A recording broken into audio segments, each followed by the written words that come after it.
그래서 말도 못하고, 왜냐하면 잘하려고 하는 거니까 말을 못하는데 힘들어.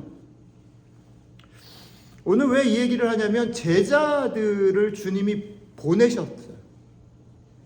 여러분들과 저를 부르시고 세상 가운데 하나님의 백성으로 살아라, 나를 따르는 제자로 살아라 라고 세상으로 보내셨어요. 그러니까 우리 마음속에 주님이 나를 부르셨고 감격스러워 보내셨어. 그러니까 보내신 분을 기쁘시게 해야지, 열심히 살아야지 라는 마음들이 이렇게 끌어오르는 분들이 우리 가운데도 있어요. 그러니까 안 끌어오르시는 분은 오늘 다른 쪽으로 감동을 받으시면 좋겠고, 근데 여러분들 중에 혹시 내가 그런 과에 속한다, 그럼 오늘 본문 말씀을 다시 깊게 한번 들여다보시면 좋겠습니다. 뭐가 중요하냐면, 우리는 교회 전통 속에서, 저도 교회 안에서 쭉 자라왔는데 어떤 거를 부추기는 분위기가 있냐면, 어떻게든 교회나 신앙생활을 할 때 열심히 적극적으로 순수하게 최선을 다해서 하는 거를 칭찬하고 부추기는 분위기가 교회 안에 있어요. 그죠? 다른 교회를 다니셨나 봐요. 저는 그랬어요. 그리고 목사인 제 입장에서는 전반적으로는 그냥 뭐 자기 할 일만 하고, 뭐 나오다가 안 나오다가 하는 것보다는 열심히 나오고 열심히 뭘 하고 하는 게 더 좋아요. 그런데 아까 말씀드렸던 것처럼 계속 그렇게 되면 의심하진 않지만 불편하고 어려운 일이 생길 수도 있다. 자, 그러면 그 순간에 내가 주님이 나를 부르셔서 보내셨을 때 왜, 어떤 걸 하라고, 어떻게 하라고 부르셨을까라고 물어봐야 한다라는 거예요. 그러지 않으면 나는 열심히 하는데 하면 할수록 보내신 주님도 피곤하고 옆에 있는 사람도 피곤하고 나도 결국 버티지 못하고 피곤해질 수 있다. 그게 출발입니다. 오늘 우리가 고민하고 같이 풀어야 될 되게 중요한 키워드가 이겁니다. 오늘 말씀은 그런 면에서 우리의 헌신과 열심을 무엇을 기준으로 어떻게 사용할 것인지에 대해서 우리 자신을 들여다보는 그런 말씀이 되겠습니다. 자,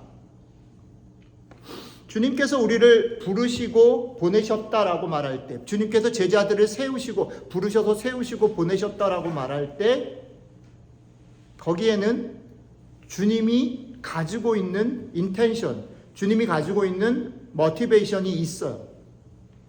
근데 우리가 그 부분을 살피지 않고 나를 불렀어, 그리고 나를 가라 그래. 예를 들어서 제가 지영이한테 지영아 오늘 아빠랑 같이 점심을 먹을래? 라고 말할 때는 여러 가지 뜻이 있을 수 있잖아요. 그죠? 아빠가 지영이를 너무너무 사랑해서, 캘럽을 너무너무 사랑해서, 그리고 아니면 캘럽이 골라주는 메뉴 초이스가 너무 좋으니까 이럴 수도 있고, 아니면 지난주에 캘럽이 너무 힘들어 보이는 게 있어서 캘럽한테, 다른 애들이 아니라 캘럽한테 오늘 점심 먹을래? 라고 얘기할 수도 있고. 그러면 뭐가 모티베이션이냐에 따라서 점심을 먹을래라는 말은 전혀 다른 얘기가 될 수도 있다라는 거죠. 그죠?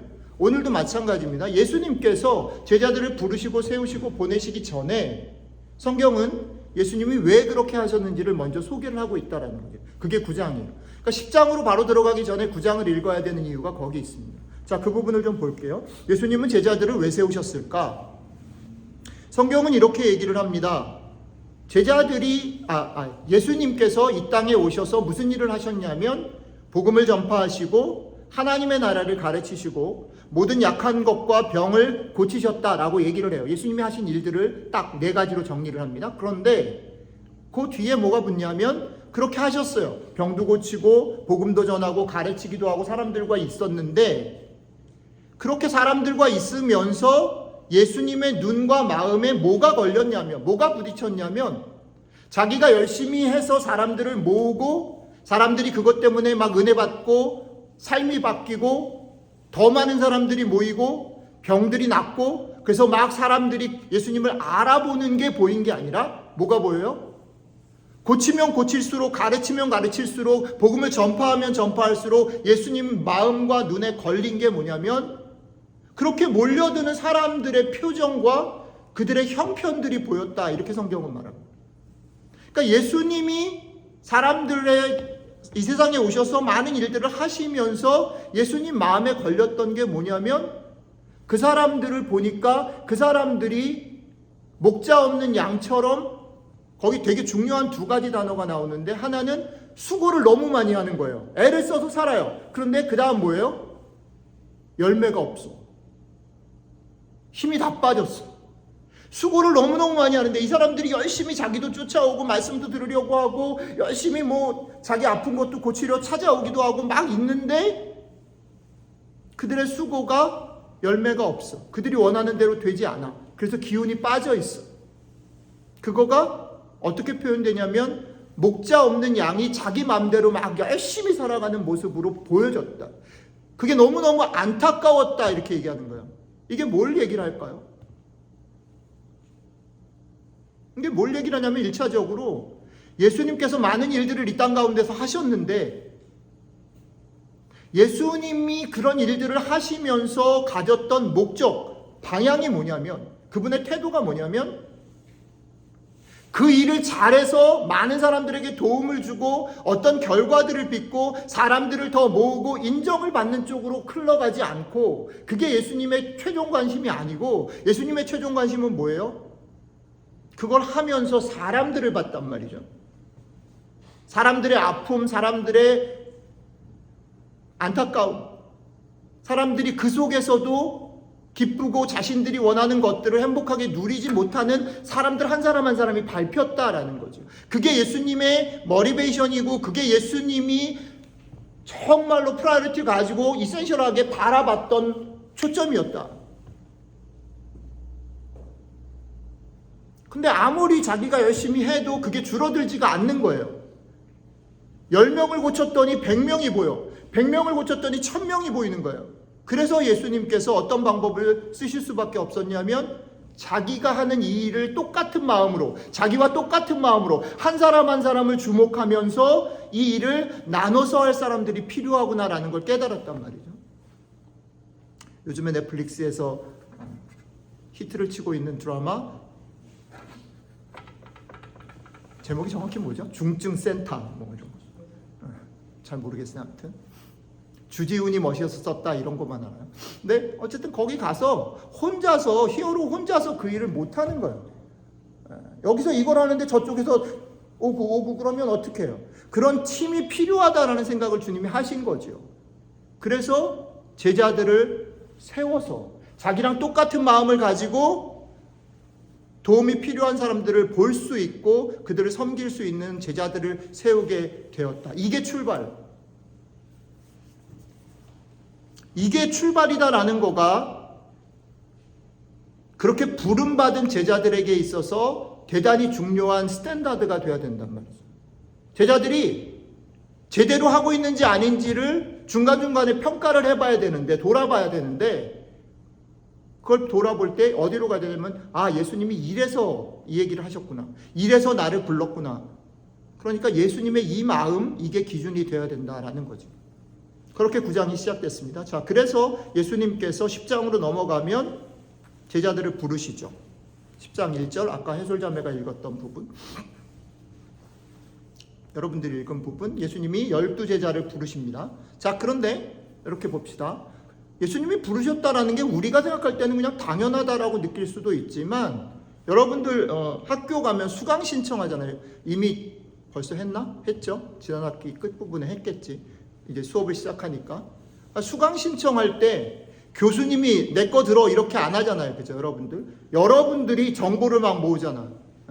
어떤 과목을 들어야 학점을 잘 받나 이런 거 다 알지. 족보가 있잖아요. 그죠? 어느 교수님이 점수를 잘 주더라.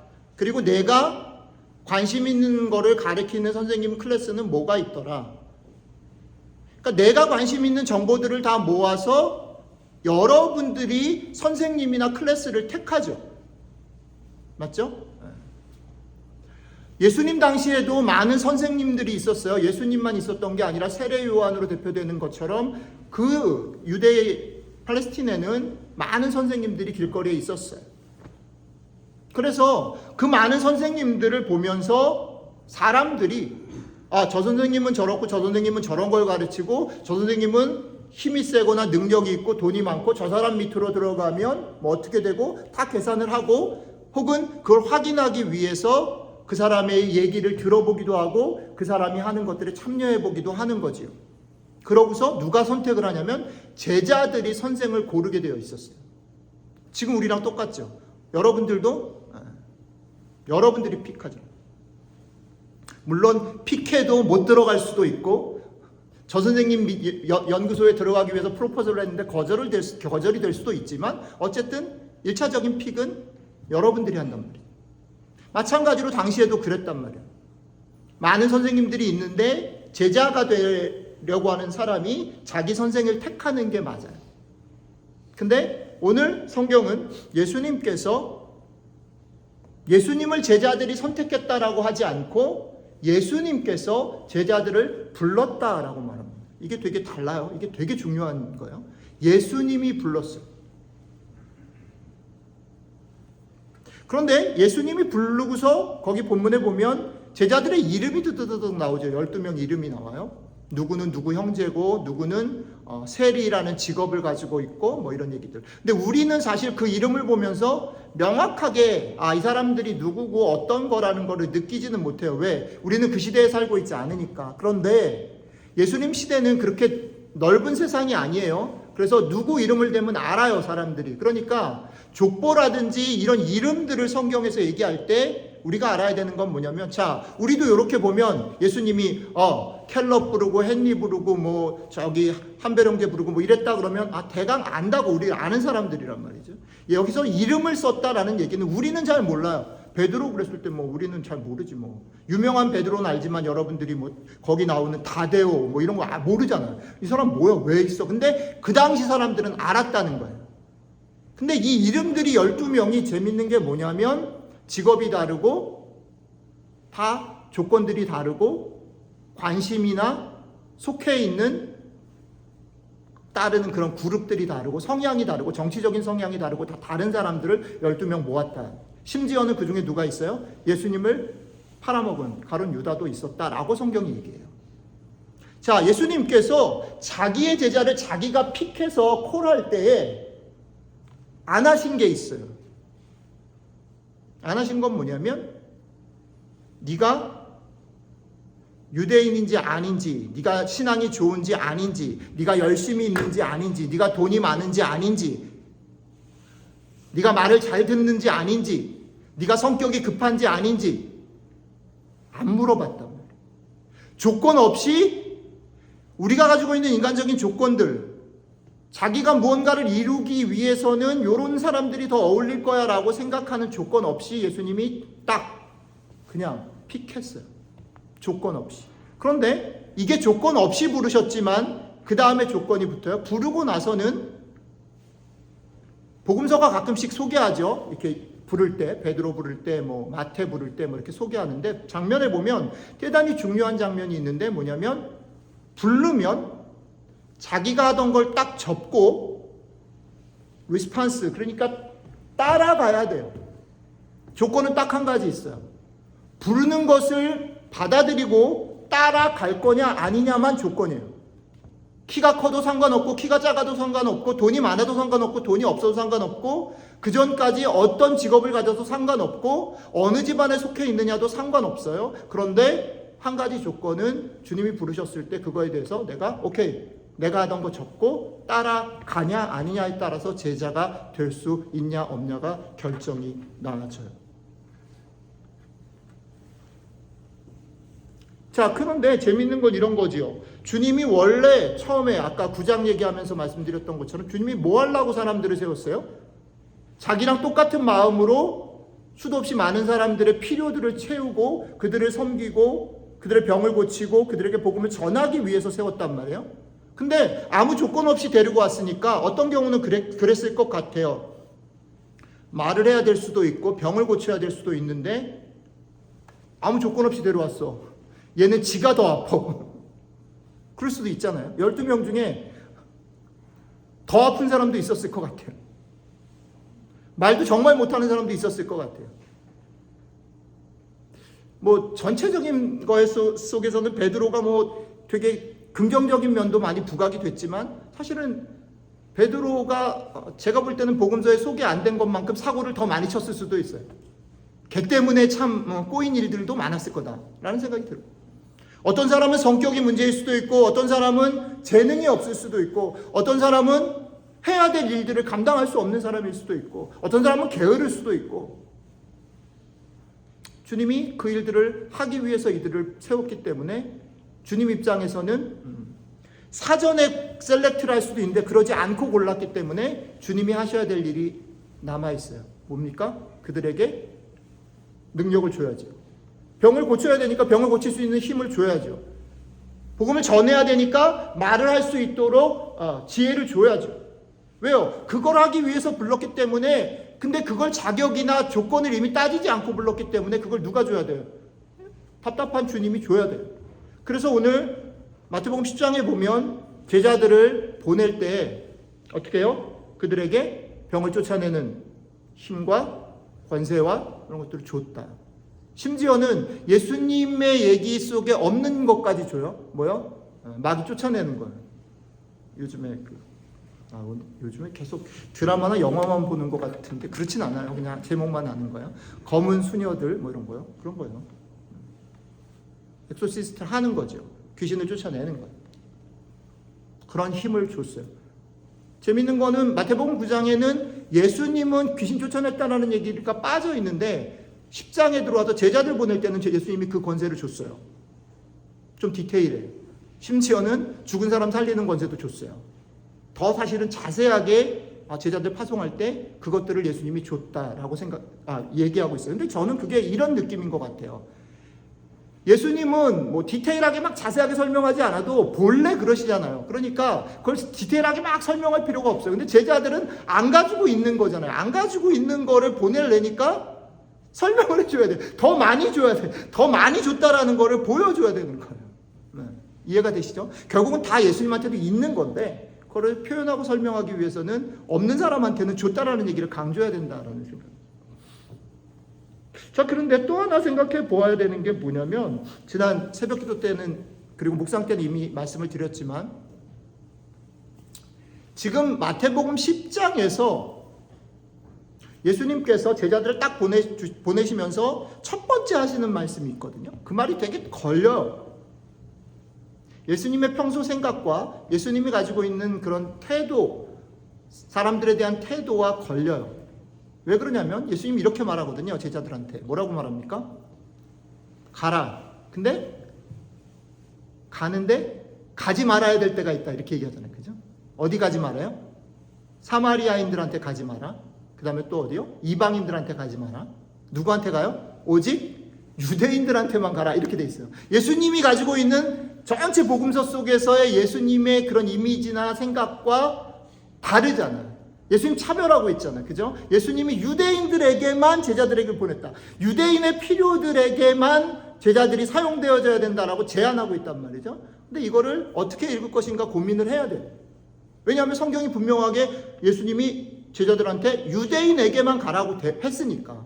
그래서 어떤 사람은 이걸 이렇게 읽는단 말이죠. 예수님도 어쩔 수 없구나. 손이 안으로 굽는구나. 이렇게 읽고 혹은 더 신나게 읽는 사람들은 그래 유대인이 최고야. 이스라엘 사람들이 최고야. 그러니까 어떤 상황에도 이스라엘 깃발을 휘둘러야 돼. 뭐 이렇게 읽는 거예요. 근데 그 말이냐 이거죠. 이게 그 말이냐 이거죠. 이 말을 이해하기 위해서 왜 예수님이 이 말을 했느냐를 이해하기 위해서는 사실은 이 명령을 하는 마태복음 10장의 얘기의 상황이 그 속에 있는 제자들의 모습이 맨 마지막에 예수님의 삶의 마지막 끝 마태복음 28장과 사도행전 1장의 얘기랑 비교해서 봐야 돼요. 마태복음 28장으로 가면 예수님이 부활하시고 난 다음에 다시 아버지에게로 돌아가시는 승천하시는 장면이 나오죠. 그 장면에서 예수님이 마태복음 28장에 이렇게 얘기하죠. 나오셔서 하늘과 땅의 모든 권세를 아버지께서 나에게 주셨으니 그러므로 너희는 가서 어떻게 해요? 유대인에게 아니죠. 모든 족속에게 가서 제자를 삼고 이렇게 돼 있어요. 그게 이제 조금 더 확장되면 사도행전 1장 8절 오직 성령이 너희에게 임하시면 너희가 권능을 받고 어떻게 해요? 이제 여기는 예루살렘과 온 유대와 사마리아와 땅끝까지 이르러 내 증인이 되라. 그러면 마태복음 28장 사도행전 1장의 상황과 마태복음 10장의 상황을 비교해 보면 이게 웬 말인지 이해가 되는 거예요. 예수님이 이 상황 속에서는 마태복음 10장 속에서는 예수님이 마태복음 28장이랑 뭐가 다르냐면 아직 하늘과 땅의 모든 권세를 아직 주님이 가지고 계신 상황이 아니에요. 이해가 되시죠? 마태복음 28장 마지막 모든 것이 끝나고 돌아가시기 전에야 하나님께서 주님에게 하늘과 땅의 모든 권세를 이때 주셨어요. 그러니까 십자가에서 죽으시고 부활하시고 난 다음에 그 모든 권세가 주님에게 주어졌단 말이에요. 그러니까 여기는 아직 주님이 그 권세를 안 가지고 있어요. 그리고 두 번째는 제자들도 아직 주님과 모든 시간을 다 거친 게 아니에요. 그러니까 제자들이 지금 나가서 뭔가를 해야 되는 상황이 아니라 제가 아까 설명드렸죠. 인턴이라는 거예요. 제자들이 마태복음 10장 상황 속에서 분명히 세상으로 파송을 받긴 하지만 샌딩을 하긴 하시지만 그 제자들의 포지션이 뭐냐? 정직원이 아니란 말이에요. 인턴. 그러면 이 생각을 해야 돼요. 인턴인 사람이 마음속에 가져야 될 생각은 뭘까? 인턴 해본 사람들 알지? 인턴인 친구들이 열정을 가지고 그 랩에 들어가서 혹은 그 사무실에 들어가서 1번 실수하는 게 뭐냐면 인턴은 대부분 커피를 타야 되는데 자기가 그 랩을 휘어잡고 있다고 생각을 하는 거죠. 자기는 연구를 하고 있다고 생각을 하는 거예요. 이러면 망하는 거예요. 안 돼요. 인턴은 뭘 해야 되냐면 니네 랩을 짊어지고 엎어지는 게 아니라 니네 랩에서 잘 배우는 게 인턴의 목표예요. 근데 그걸 생각을 안 하고 배워야 되는 게 아니라 나는 이 랩에 뭔가를 우리 랩이 노벨상을 받을 수 있는데 혁혁한 공을 세워야겠다라고 생각을 하는 순간 모든 사람을 피곤하게 만든단 말이에요. 착각하면 안 돼요.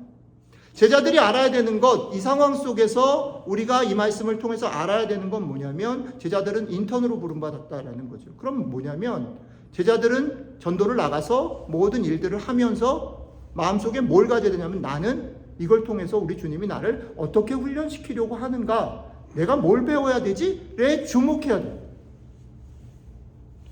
이게 전도 끝나고 나서 돌아와가지고 제자들이 한 것과 예수님의 꾸준과 딱 맞물려 버려요.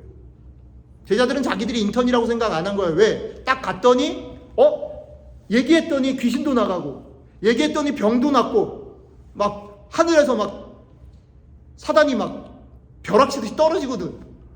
자기가 뭔가 대단한 일을 했다고 생각해가지고 신나가지고 돌아왔단 말이에요. 예수님한테. 예수님 막 그런 일이 있어요. 우리 엄청난 일을 하고 왔어요. 이런단 말이에요. 주님 마음 뭐예요? 니네가 그 일을 하라고 보낸 게 아니라 그 일들 속에서 니네가 하나님의 나라가 뭐고 내가 너희들이 사람들을 보면서 세상을 보면서 어떤 것을 배우라고 했는데 뭐 배웠니? 라고 물어보시는데 세상을 구했어요. 이런 거죠. 주님께서 그들에게 주님이 부르셨기 때문에 그들에게 권세를 주십니다. 능력을 주십니다. 지혜를 주십니다. 그리고 그들의 삶을 뒤에 보면 보장해 주십니다. 그런데 알아야 되는 건 그들은 역시 인턴이기에 배워야 됩니다.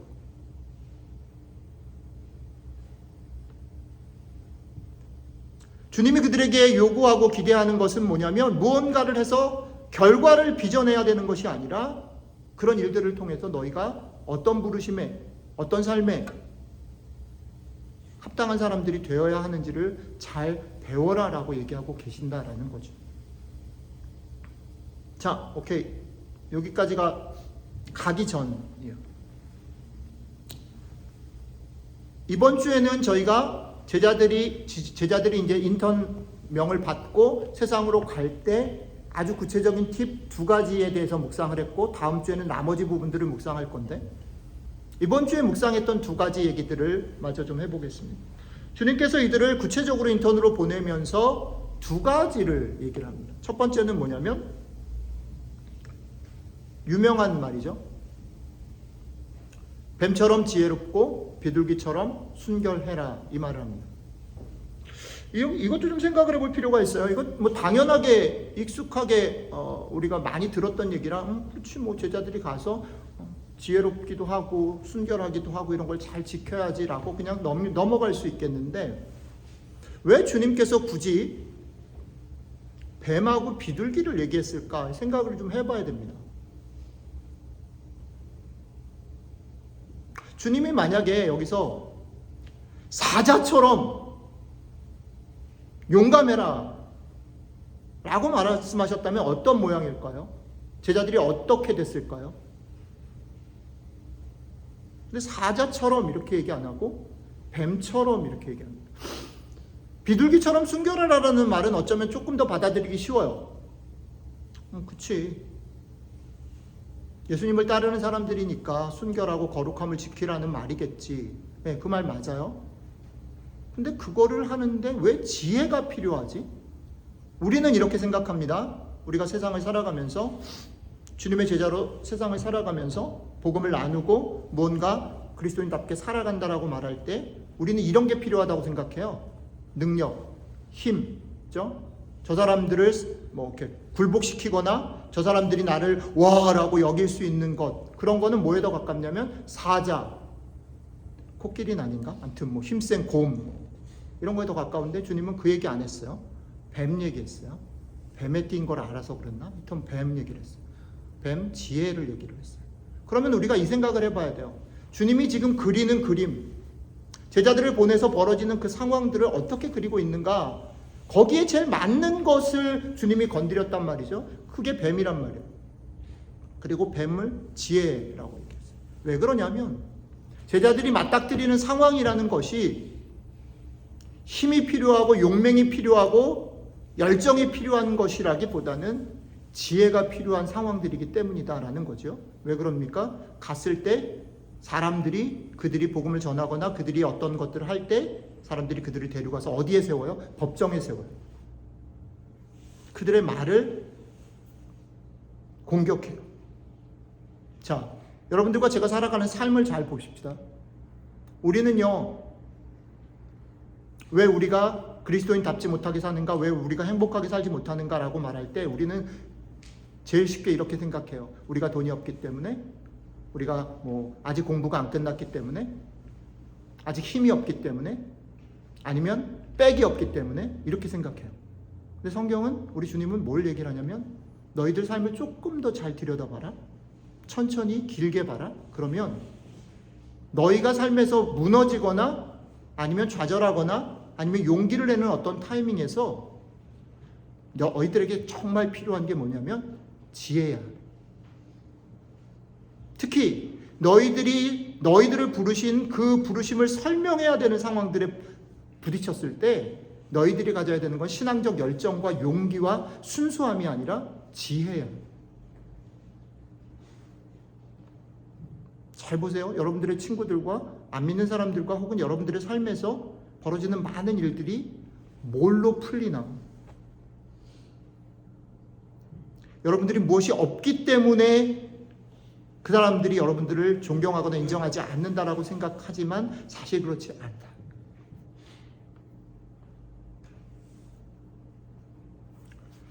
그래서 주님은 지혜로 하라. 이 말을 조금 우리가 이해하기 쉽게 조금 더 풀어서 설명하면 지혜를 가지고 순결함을 지켜라.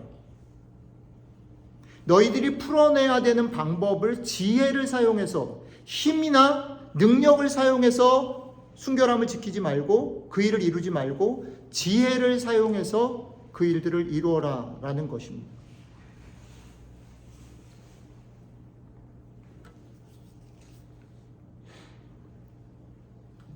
여러분들의 삶에서 여러 가지 도전과 시험이 있을 수 있어요. 그것을 헤쳐나가는데 주님은 지혜로워야 한다라고 말합니다. 이 말을 조금 더 설명을 하면 이런 겁니다. 내가 옳기 때문에 목소리를 높이거나 목소리를 키우거나 혹은 숫자를 모아서 다른 사람이 그냥 무릎을 꿇게 만드는 방법이 아니라 그 사람들을 설득하고 그 사람들도 공감할 수 있도록 하는 것, 그게 지혜예요. 그냥 힘으로 되는 문제라면, 용기로 되는 문제라면 소리가 큰 사람이 이겨요. 쪽수가 많은 사람이 이겨요.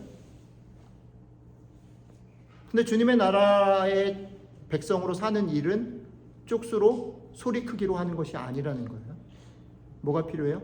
지혜가 필요해요. 하나 더 기억해야 되는 건 이런 지혜를 사용해서 가야 될 목표가 뭐냐면 비둘기처럼 순결하기 위해서 이 지혜를 사용해요. 우리는 지혜가 필요하다라는 것까지 동감을 해도 이 지혜를 사용해서 뭘 하냐면 내가 인정을 받거나 내가 원하는 것을 얻기 위해서 이 지혜를 사용해요. 공부를 하는 이유가 뭘까요? 더 나은 학위를 따는 이유가 뭘까요? 그걸 통해서 내가 원하는 것들을 성취하기 위해서. 그런데 주님은 그 지혜를 가지고 뭘 하라고 그러냐면 너를 부르신 부르심에 합당하게 살기 위해서 그 지혜를 써라 이렇게 말합니다. 그러니까 여러분들이 지혜를 구하는 것, 지혜롭게 대처하고 삶의 문제들을 풀어내려고 하는 그 방향 끝에는 뭐가 있어야 되냐면 주님이 세상을 향해서 가졌던 마음, 9장 아까 우리 처음에 봤던 것처럼 무언가를 성취하고 사람들을 더 많이 모으고 기적을 베풀고 병을 고침으로 사람들의 인정을 받는 것이 아니라 그 가운데 있는 아파하는 사람들을 볼 수 있는 힘을 키우는 것, 그게 주님의 마음. 그거를 내가 여기서도 갖고 사는 것. 그러기 위해서 뭐가 필요해요? 지혜가 필요한 것. 한 가지 더는 순서가 좀 바뀌었는데 주님께서 제자들을 부르셨잖아요. 그러시면서 또 한 가지 지침을 주셨는데 너희가 전도 여행을 나가는데 또 이상한 말이죠. 옷도 많이 싸지 마라. 지팡이나 가방 같은 것도 가져가지 마라. 이렇게 말하죠. 저희 집에 누군가가 제일 좋아할 말인데 짐 싸는 거 싫어하는 사람이 제일 좋아하는 말이에요. 주님이 아무것도 가져가지 마라 그랬다고. 우리는 어떤 거를 하게 될 때 염려하니까 짐을 싸죠. 챙기죠. 왜냐하면 그게 없으면 안 된다고 생각하니까. 주님 그렇게 하지 마라 그래요. 근데 왜 그러냐면 그 다음 말이 재밌죠. 내가 너희를 보냈기 때문에 너희가 먹고 마시고 살아가는 것에 대해서 내가 책임진다 이런 말이죠. 그렇죠? 너희가 아무것도 안 가지고 가도 먹을 수 있다. 죽지 않는다 라는 거예요. 그러니까 안 가져가도 되는 거예요. 하나님께서 책임지신다라는 거죠. 왜냐하면 하나님이 부르셨으니까. 하나님이 예수님을 통해서 이들을 부르셨고 보내셨으니까. 여러분들과 저를 하나님이 부르셨으니까. 하나님이 책임지신다는 거죠. 멋있죠? 근데 멋있는데 조금 더 깊어요. 우리는 이렇게 생각하죠. 하나님이 부르시고 하나님이 책임지신다 그럴 때 그러니까 또 떨어지나 뭐가? 근데 하나님의 방법이 깊다라는 게 뭐냐면 되게 현실적이에요. 뭐라고 돼 있습니까? 하나님이 그들에게 만나를 주시지 않아요. 하나님이 까마귀를 통해서 먹이시지 않아요. 여기서는 철저하게 어떻게 먹여요? 어느 집에 들어가요? 그 집에 환영을 해서 그 사람이 베풀면 그게 이 사람의, 그러니까 제자들의 먹을 게 돼요. 어떤 집에 갔는데 거절해요. 그러면 주님 뭐라 그러냐면 그냥 발 털고 나와라. 이 말이 되게 저는 어렵기도 하고 되게 중요하다고 생각해요. 오늘 저희가 예배 끝나고 나서 올해 저희 교회 예산에 대한 얘기들 보고를 좀 할 건데 저는 그 부분이랑도 이게 되게 맞닿아있다고 생각해요. 신앙생활을 할 때 여러분들이 삶을 살아갈 때 하나님께서는 우리의 삶을 책임지세요. 그런데 대단히 많은 경우에 있어서 하나님께서는 누구를 통해서? 사람들을 통해서 책임지세요. 그러니까 더불어 사는 거죠. 누군가의 도움을 받기도 하고 내가 도움을 주기도 해요. 미국 가서 배운 것 중에 하나가 이거예요. 저도 어렸을 때부터 되게 자존심을 가지고 목사 아들로 자란 사람이라 내가 돈이 없어도 누군가에게 밥을 사야 내가 마음이 편하지. 한국에 있을 때요. 밥을 얻어먹으면 마음이 불편해. 어깨도 처지고 뭔가 오늘 찝찝해. 그렇게 살았어요. 사랑은 베푸는 게 맞다고 생각했어요. 미국 왔는데 할 줄 아는 게 하나도 없잖아요.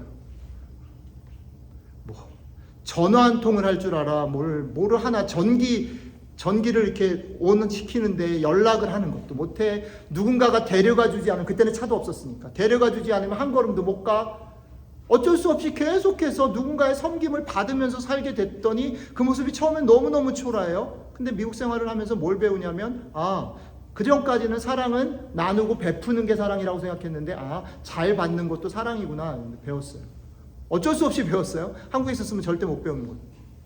근데 저는 이게 중요하다고 생각해요. 오늘 말씀은 그 얘기를 해요. 더불어 산다.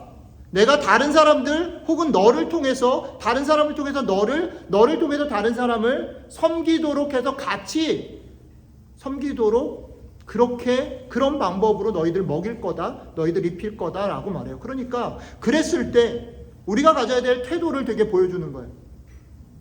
우리가 사랑을 베풀 때, 사랑을 받을 때 어떤 태도를 가져야 하냐면, 먼저 베풀 때 이게 내게 아니다라는 생각을 해야 돼요.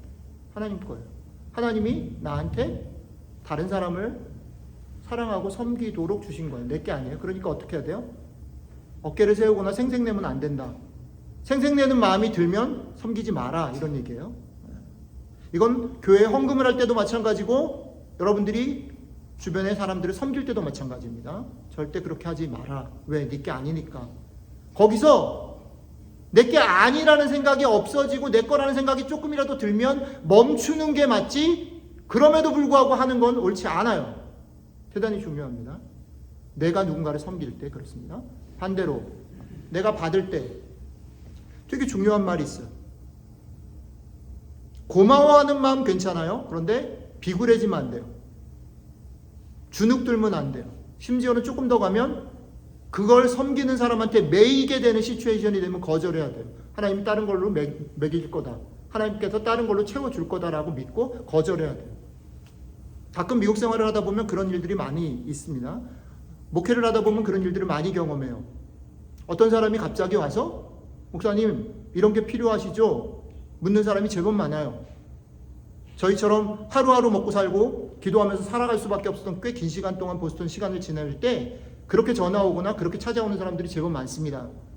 근데 저는 이 원칙들이 되게 중요하다고 생각해요. 만약에 그 요청이 나로 하여금 그 사람에게 매이게 하거나 그 사람에게 의존하게 하는 마음들이 있다라고 생각하면 거절할 수 있어야 돼요. 왜? 하나님이 먹이시니까. 하나님 그 사람을 통해서 나를 먹이시지만 그 사람이 아니어도 먹이시는 거예요. 왜? 그건 하나님 거거든요. 교회에서도 마찬가지예요. 저희 교회는 사실은 지난 13년 동안 한 번도 부자인 적이 없었어요.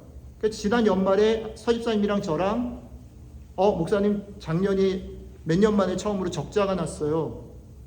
내년 예산을 어떻게 세워야 될지 고민을 하고 기도를 했어요. 처음에는 저도 되게 당황스러웠어요. 저희 교회 입장에서 이 정도 몇만 불이 적자가 나는 경우는 사실은 13년 역사 처음이니까, 그리고 지난 몇 년 동안 좀 분위기가 좋았었기 때문에 이걸 어떻게 하지? 속상하기도 하고 당황하기도 하고 기도하다 그런 생각을 했어요. 지난 14년 동안 하나님이 어떻게 하셨냐? 지금 하나님이 우리에게 뭘 요구하시나 돌아보게 됐어요.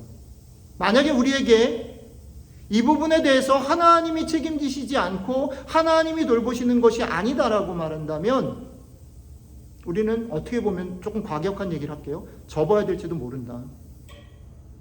근데 그래서 제가 13년 만에 처음으로 본격적으로 올 한 해 우리가 매일 아침마다 기도하는 기도 제목에 뭘 올렸냐면, 하나님 이번 한 해 우리 교회에 필요한 재정이 필요하다면 하나님 채워주시는 걸 생생하게 봤으면 좋겠습니다. 우리 매일 아침마다 기도하기 시작했어요. 이렇게 기도해 본 적이 없어요. 14년 동안. 근데 올해는 그걸 그냥 기도 제목으로 냈어요.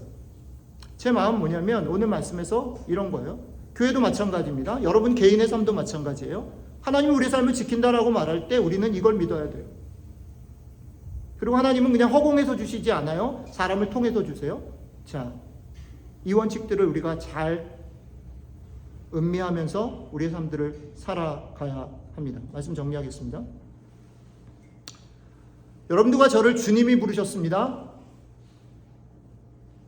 여러분들과 저는 그런 면에서 우리가 주님을 선택한 것이 아니라, 자격이 있어서 선택한 것이 아니라 주님의 부르심을 받은 사람들입니다. 그렇기 때문에 되게 좋은 게 있어요. 주님이 부르셨어요. 부르신 사람이 책임지는 거예요. 우리를 책임지시고 우리의 삶을 책임지시는 것은 그분 몫이에요. 우린 좀 뻔뻔해질 필요가 있어요. 당당해질 필요가 있어요. 그리고 그 뻔뻔함과 당당함으로 하나님을 좀 더 생생하게 만날 필요가 있어요. 올 한 해 목표. 우리의 삶에서 뭐 공부가 됐던 뭐가 됐던, 직업이 됐던, 아니면 장래의 문제가 됐던, 자녀의 문제가 됐던, 재정의 문제가 됐던, 하나님을 생생하게 만나자. 그것을 믿고 살자. 그런데 그것을 믿고 살아간다라고 말할 때 오늘 주님은 우리에게 이렇게 말합니다. 뭐요? 지혜로 해라. 힘을 모아서 하지 말고, 능력을 키워서 하지 말고, 소리를 높여서 하지 말고 지혜로 해라. 왜? 상대방의 말을 들어야 되고, 그들의 필요를 봐야 되고, 그들과 더불어 살도록 부름받았기 때문에 그거 하려면 목소리 높이면 안 돼요. 기분 나빠서 안 듣거든요.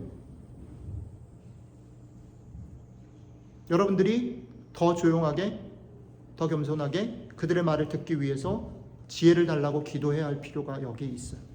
그렇게 주시는 지혜로 주님이 가지셨던 마음처럼 우리는 이 세상에서 어떻게 해요? 더 많은 사람들의 얘기를 듣고, 더 많은 사람들을 섬기고, 더 많은 사람들을 존중하고 더불어 살아가기를 힘쓰는 사람들이 되어야 해요. 한 가지 더, 그걸 하나님이 책임지시니까 어떻게 해요? 우리 삶에 구체적인 필요들이 있을 때 그 상황이나 그 사람들의 매이게 되는 상황들이 벌어지면 담대하게 주님께 구하고 기도 가운데 거절해야 될 용기들을 가지시기를 바라요. 그 거절 속에서 우리는 하나님이 우리의 삶을 지키시고 하나님이 또 다른 사람들을 통해서 우리를 걸어갈 수 있도록 하시는 것들을 올 한 해, 그리고 이번 주에 맛보며 살았으면 좋겠습니다. 같이 잠깐 기도하도록 하죠.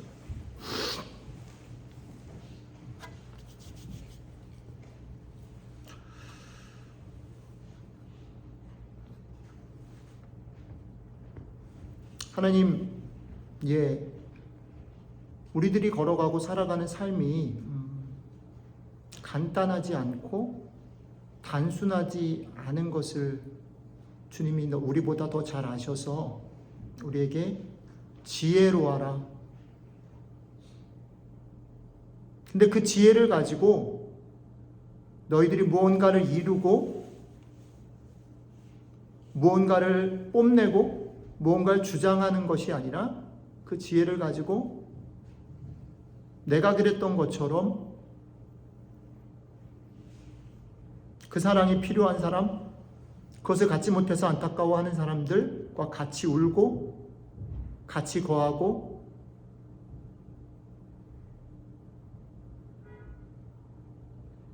그들을 섬기며 살 수 있으면 좋겠다.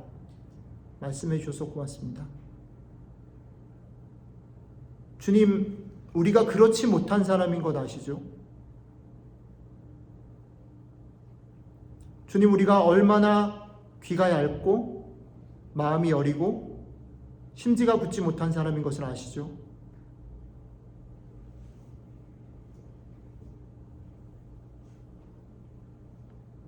우리를 지켜주시고 우리와 함께 해주시면 좋겠습니다. 주님께서 주시는 은혜와 지혜로, 용기로 이번 한 주 이런 삶, 이런 부르심에 합당한 삶들을 살아가는 저희들 될 수 있도록 함께 해주시면 좋겠습니다. 감사드리며 우리 주 예수님 이름으로 기도드렸습니다. 아멘.